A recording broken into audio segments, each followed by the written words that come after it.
1045 The Team, 1045theteam.com. On the phone right now, Siena College men's lacrosse coach John Svec. The Saints getting ready to take on Syracuse to open up their season. National power at the Dome. Coach, it's going to be negative temperatures here in the Capital Region. How happy are you to be starting your season in a dome? It's sunny and 65 in Syracuse in the Carrier Dome every year, so we're glad to be there for sure. You're starting your season against a national power, a team that's a consistent ACC contender, a consistent Final Four contender, national championship contender. What does a game like this do for your program? Well, it does a couple things. First off, it's a great test for our guys. It's a great measuring stick to find out where we are early in the season. Obviously, Syracuse, talent-wise, is one of the deepest teams in the country, and for us to go out and compete against a quality team prepares us for our conference. It prepares us for hopefully the playoffs, and it shows us where we are and where we need to be. So the other part of it is, if we get to where we think we can be, we're going to face the Syracuse. We're going to face someone of that caliber. So, the third thing I would say is it's great for our upstate New York families and kids to be able to see a great game, and for us to be on ESPN3 and play in the Carrier Dome for recruiting is obviously a bonus. That game's at 1 o'clock. And, Coach, 2 years ago you guys make it to the NCAA tournament. Last year a bit of a down year. How do you get back to that level? We just keep working. And I think last year, for whatever reason, it didn't click for us. And that was a great team. It was probably my favorite group of seniors that I've ever been around. Just a wonderful group of young men, and I got to take the blame for that. It just didn't get them to where they needed to be. But this year, we have changed a few things. We're doing some things different internally. We've got a smaller group of guys this year. We've got another great group of seniors in terms of the leadership, and some other upperclassmen that are really leading the way. So, for us, it's all about, and it's so cliche to say it, but it's all about trying to get better every practice and every week. And what we've been able to do is look back over the last five weeks or so since we came back in mid-January, and say, yeah, we got better at these things. We got a big list on the board of things that we need to improve, but each week against Providence and against UMass, we did some things better than the week before. So we're hoping that that shows us again against Syracuse. If you guys are going to get back to that championship level, tell us about the guys who are going to help you get there. Well, it starts with our senior captains. Tommy Court's in the cage, and he's a fifth-year senior. He's doing a great job at our master's program for accounting. I'm really glad we have a fifth-year program like that to have Tommy back.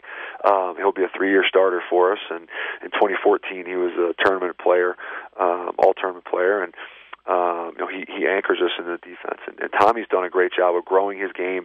He's working with Coach Gil Connors right now on some stuff, and Gil's a great goalie in his own right, so he's giving him some pointers and really being able to bounce some stuff off of him. And then, Matt Bellucci, who's a D-Midi for us, Matt just brings a steady Eddie kind of workman-like ethic. He's a great athlete. And Kevin Cousin, a midfielder for us as well, offensive midfielder for us. So those three guys kind of lead us. They're really quiet guys when you think of captains, but they do a tremendous job of leading by example. So, and we go down to the attack, and you have Jordan Barlow, who's been 2-year starter as a freshman and sophomore, Chris Robertson, who started last year as a freshman, John Tokar, who's back from injury at the midfield. He's going to be a big one for us. Tim Cousin, who's a sophomore. Timmy played a lot for us as a freshman, and Brian Prunty, the second of the Prunties that we've had here. Brian he came off of injury last year, basically didn't have a fall, and has done a great job this fall and so far this spring. So we're looking for really good on the offensive end in terms of gelling. We don't have a great depth there, but our defensive guys, we got a couple of guys back too, and again, they're more workhorses than they are thoroughbreds.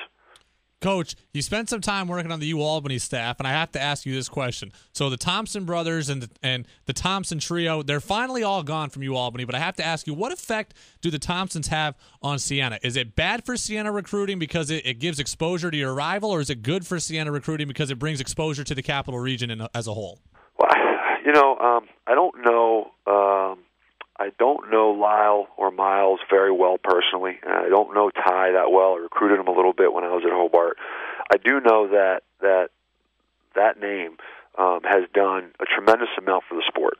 You know, so on a macro level, I think it's done great things for the sport. And those guys are, you know, as Scott will say, great ambassadors for the game. And I think they've really done a great job of looking at what is looked at as a white-collar, you know, prep school sport, and giving it the face of lacrosse and bringing it back to its roots.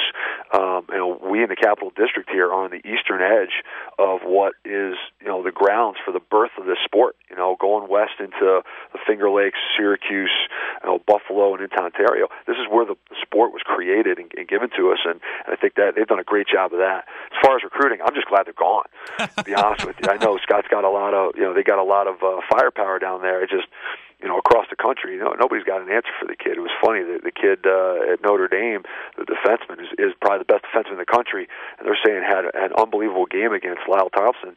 Lyle still had like 5 or 6 points. I mean, that's a great day for anybody. He just didn't have 9 or 10, you know. So I'm just glad they're gone. But you know, for the Capital District, lacrosse has done such a great job of growing with high schools.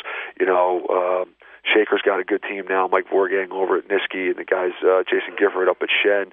You know, Boston Spa's had a good run, and Joe Policino's down now at Shaker High School. So the Capital District's really in great shape for lacrosse in terms of the college kids they're putting out, in terms of the youth programs that are happening now. So, you know, I think they're great for it. You know, I hope that we can be a great force for it as well, and get those youth kids out to see, you know, Siena lacrosse and maybe a little bit of a different brand. But you know, we try our best there.